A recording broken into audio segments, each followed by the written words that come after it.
6 గ్యారెంటీల అమలుపై సీఎం రేవంత్ అసత్య ప్రచారం చేస్తున్నారన్నారు బీజేపీ నేతలు. గ్యారెంటీలు అమలు చేయకుండానే చేశామని చెప్తూ కేరళ ప్రజలను తప్పుదోవ పట్టిస్తున్నారన్నారు.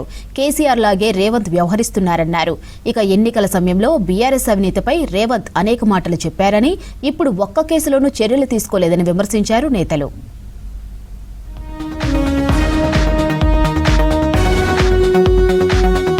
ప్రతి సంక్షోభం కొత్త ఆలోచనలకు దారితీస్తుందన్నారు బీజేపీ రాష్ట్ర అధ్యక్షులు రామచంద్రరావు. ప్రస్తుతం ప్రపంచం యుద్ధ పరిస్థితిని ఎదుర్కొంటోందని, క్షిపణులు భవనాలను ధ్వంసం చేస్తున్నాయని తెలిపారు.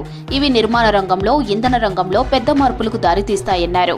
ఖైరతాబాద్లో జియో టెక్నికల్ ఇంపార్టెన్స్ అంశంపై జరిగిన సదస్సులో పాల్గొన్నారు బీజేపీ చీఫ్. నిర్మాణ రంగ ఇంజనీర్లు జియో టెక్నికల్ ఇన్వెస్టిగేషన్ కు అత్యంత ప్రాధాన్యత ఇవ్వాలని సూచించారు. So there will definitely, I am sure that this particular crisis in the war will bring two revolutions. One is replacing the fuel, petrol or diesel, whatever it may be, for which the entire war is going on. One. Now in future buildings will come so strong that not even missiles, anything cannot destroy those buildings. I think that will also, revolution will come for that construction field also.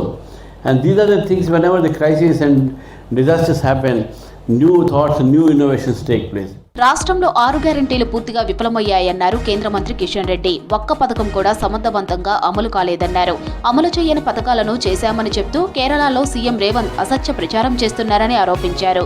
గ్యారెంటీలు అమలు చేయకపోవడం ఒక మోసమైతే, అమలు చేశామని అబద్ధం చెప్పడం మరింత పెద్ద మోసమన్నారు కిషన్ రెడ్డి. ఇచ్చినటువంటి 6 గ్యారెంటీలు పూర్తిగా తెలంగాణ రాష్ట్రంలో విఫలం చెంది ఏ పథకం కూడా సమర్థవంతంగా అమలు చేయకుండా కేరళ రాష్ట్రానికి వెళ్ళి రండి చూడండి అని చెప్పి ధైర్యంగా చెప్పడం ఏదైతున్నదో, మోసం చేయడంలో ఎంత ధైర్యం ఉందో అర్థం చేసుకోవచ్చు. కాళేశ్వరం స్కామ్ లో తాము పూర్తిస్థాయి దర్యాప్తు కోరుతున్నామన్నారు కిషన్ రెడ్డి. మేడిగడ్డ పిల్లర్లు మాత్రమే కాకుండా ప్రాజెక్టు మొత్తాన్ని సీబీఐకి అప్పగించాలన్నారు. ఎన్నికల సమయంలో బీఆర్ఎస్ అవినీతిపై కాంగ్రెస్ అనేక ఆరోపణలు చేసిందని, కానీ ఇప్పటికీ ఒక్క కేసులోనూ చర్యలు తీసుకోలేదని విమర్శించారు. భద్రాచలం ముంపు గ్రామాల విషయంపై మాట్లాడారు కేంద్ర మంత్రి. విభజన చట్టంలోని అంశాలతో బీజేపీకి లేదా కేంద్ర ప్రభుత్వానికి సంబంధం లేదని చెప్పారు. కాంగ్రెస్ పార్టీ అధికారంలోకి వస్తే మేమందరినీ జైల్లో పెడతాము, 1,00,000 కోట్లు వసూలు చేస్తాము. ఎవరు చెప్పారు? రేవంత్ రెడ్డి చెప్పాడు, రాహుల్ గాంధీ గారు చెప్పారు.